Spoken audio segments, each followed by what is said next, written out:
Hi, this is Siofra's Magic Alcove, and I'm Siofra Bradigan. So, someone asked me to try and explain what I mean by being authentic, or how do you become authentic?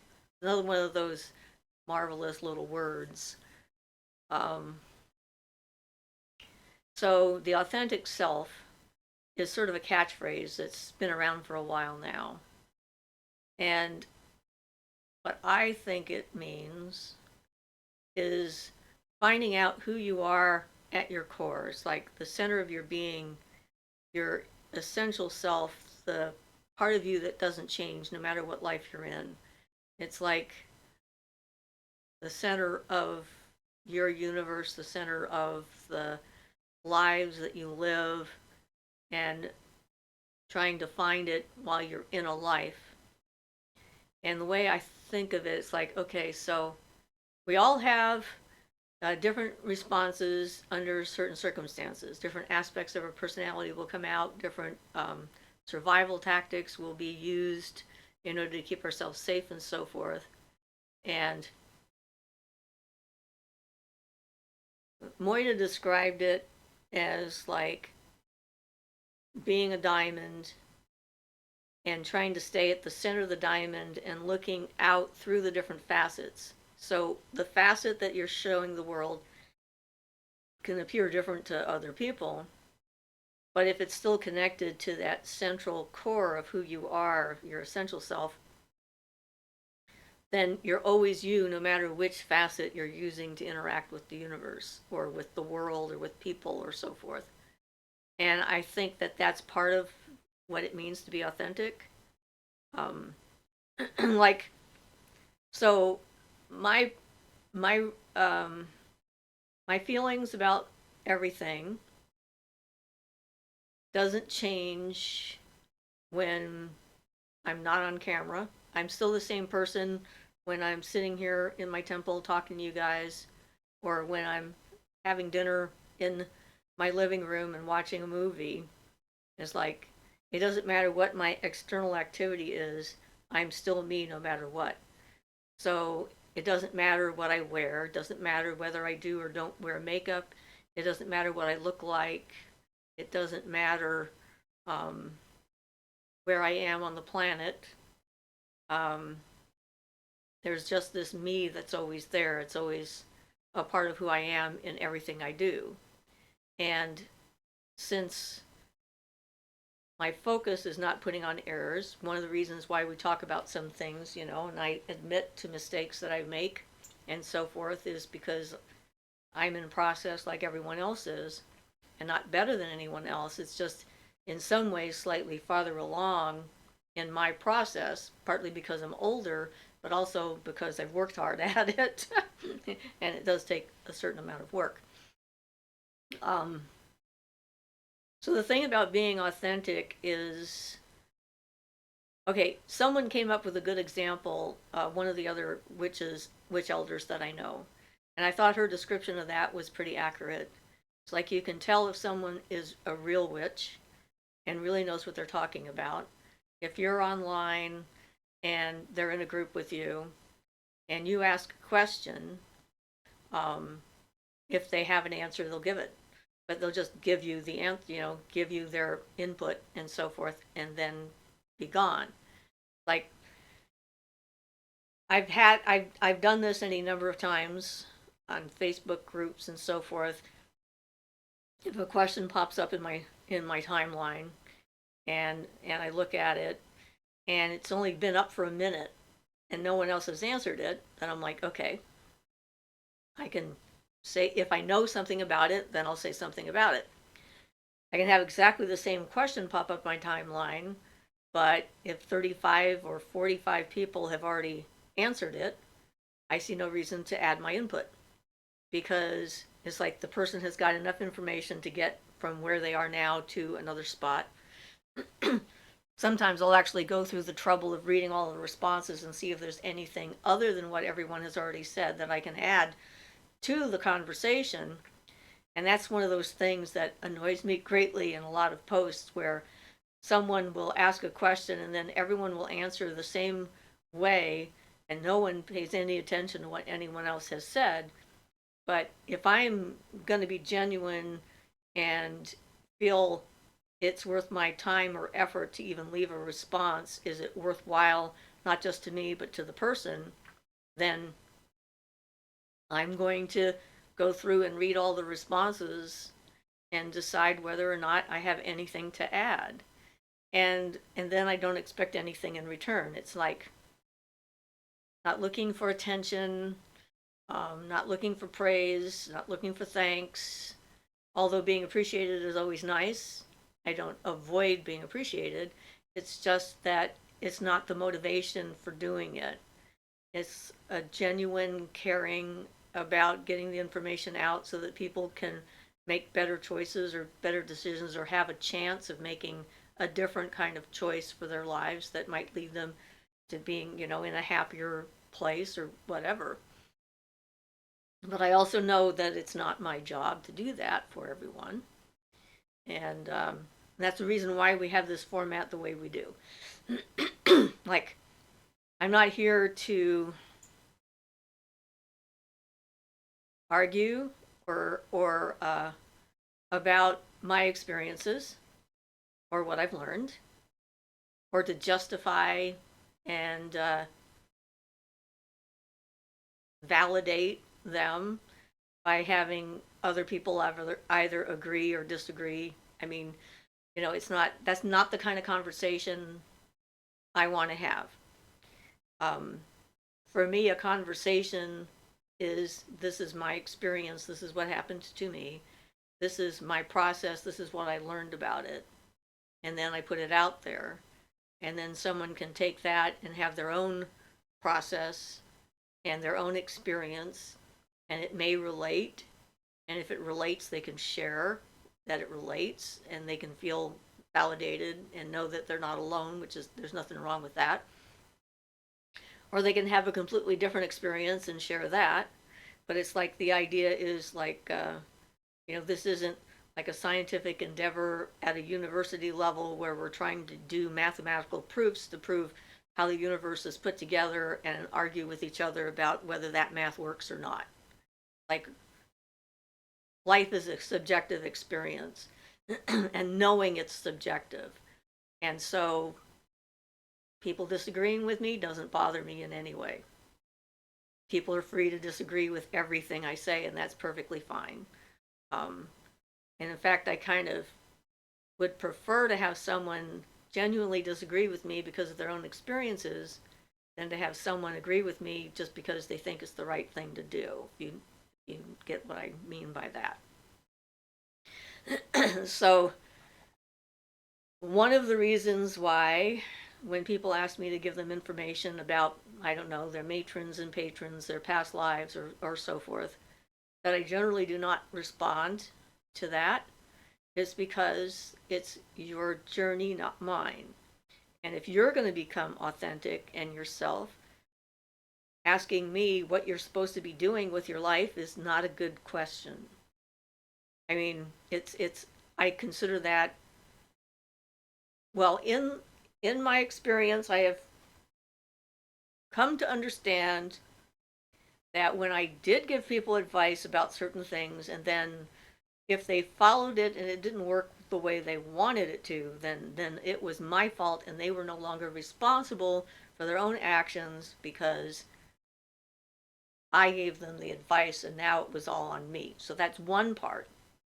But the other part is to make sure that I'm not attempting to take someone else's power from them. I want to empower people. I don't want them to be dependent or, you know, can only exist if they get a certain response or whatever. I mean, and that's the other reason for the boundaries and talking about boundaries a lot. It's like someone asked me recently what the purpose in their life was. I'm not going to know the purpose in your life. I'm not going to, even if I think I do know the purpose that you're here for, I wouldn't tell you.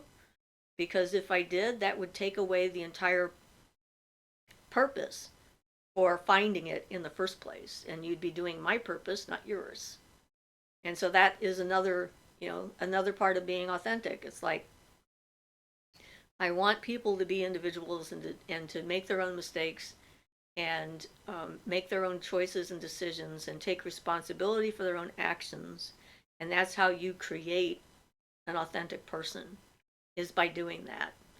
Um, it's not as easy as going to a psychic fair and having a bunch of tarot readings or what have you, and have people say, oh yeah, you're supposed to move, you're going to get a new job, you're supposed to be going somewhere else, you're not going to go anywhere, so don't do that.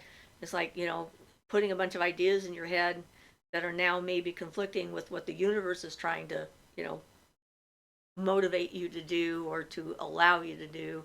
It's like, yeah, I don't think that stuff is healthy. I don't think it's good. And so I won't do it. Um, and I'm okay with that decision, because this is my life that I'm leading. And the decision to share this stuff with everybody uh, didn't come early on. I mean, obviously, I'm 72 now. I've been doing this, I think I was 69 when I started doing this, doing the videos and things. And I just, you know, know I was born somewhat different than a fair number of people.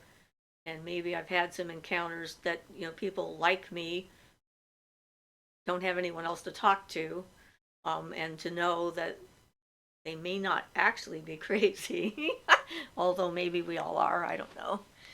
But, and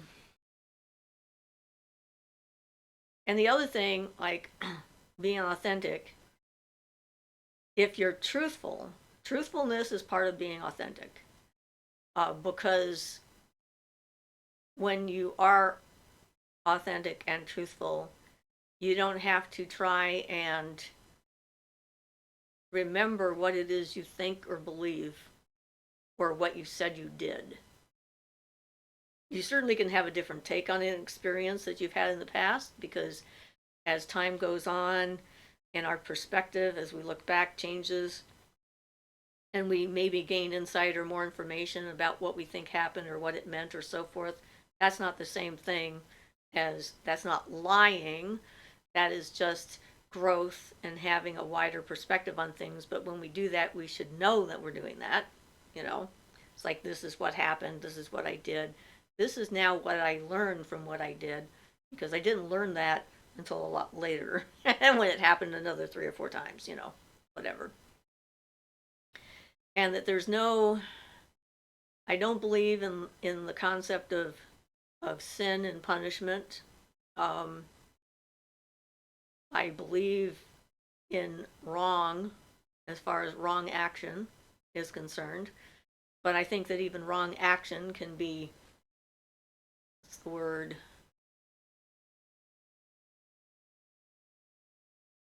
I'm not quite finding the right word for what I mean, that you can transform it into something more positive in yourself and learn something from it. I mean,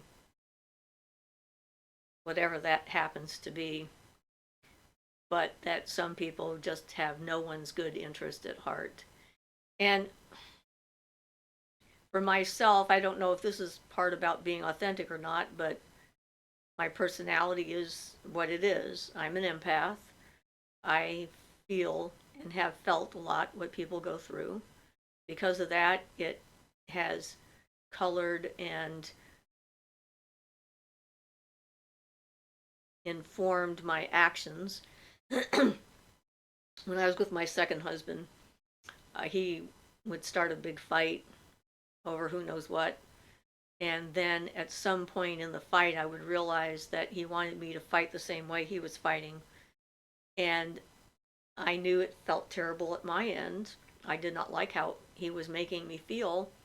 And because I knew what it would feel like if I did the same to him, then I would refuse to do it. And he would get extremely angry with me because he felt that I was taking on errors, thought that I was better than him because I wouldn't, as he put it, come down to his level. Which certainly was nothing about what was going on in my head. It was like, the torture I went through and all the other stuff that happened to me um, gave me more empathy towards other people and more compassion for the things that they go through, and also made me not want to do that to anyone else because I knew how it felt. And it's like it is one of those things that it confuses me. I don't understand how anyone can say, well, they did it to me, so I'm going to do it back to them so that they know how it felt. It's like, I already know how it felt. I can't do that because then that would hurt me. It's like the energetic backlash from that would be extreme. Um, so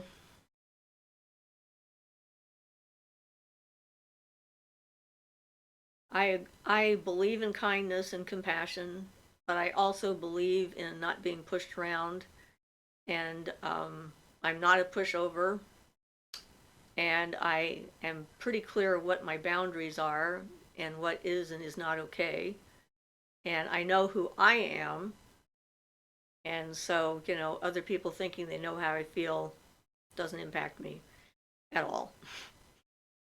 I mean, you can only be upset and affected by that if you don't really know who you are.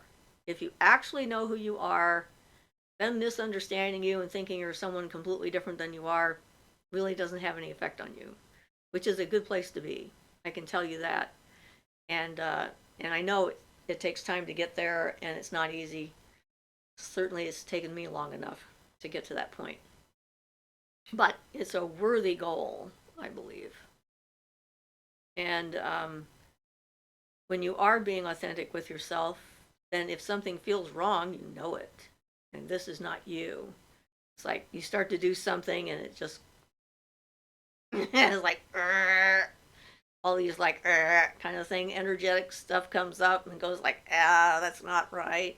And it could be that it's just an anxiety kind of response to something new and different, knowing that you're going to have to change, but it could be that it's just not you. And you shouldn't force yourself to try and do something.